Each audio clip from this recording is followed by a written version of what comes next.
गोष्टी चाललेल्या आहेत याच्यामध्ये प्रत्येकाला इन्व्हॉल्व व्हायचं आहे, प्रत्येकाला सामावून म्हणजे माझं नाव कसं मोठं होईल या ह्याच्यामध्ये. मग मी राज ठाकरे साहेबांना बोललो किंवा उद्धव साहेबांना बोललो किंवा पक्षाविरोधात बोललो आणि मराठीविषयी जर बोललो तर निश्चितपणे खूप मोठा म्हणजे प्रचार होईल माझा वगैरे अशा पद्धतीचा आहे. पण आता आमचा फोकस क्लिअर आहे. म्हणजे आम्ही आमच्या डोक्यामध्ये अगदी फिट्ट बसलेलं आहे ते मराठीचा अपमान, मराठी भाषा किंवा भाषेवर जर काय या लेवलला असेल तर निश्चितपणे कानच त्याचे चेक केले जाणार. बाकी कुठल्याही प्रकारचं आंदोलन वगैरे ह्या विषयी आता जाणार नाही.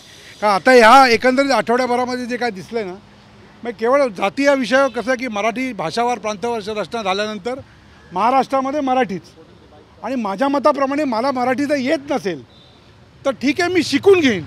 हा भाषेचा एक रिस्पेक्ट असतो, भाषेचा एक सन्मान असतो, त्याला काय हे नाही आहे. अर्थात आम्ही ज्या ज्या राज्यात जाऊ ती भाषा आम्हाला पटकन यायला पाहिजे अशातलाही भाग नाही आहे. परंतु मराठी शिकायचीच नाही आहे, काय करायचं असेल तर करून घ्या.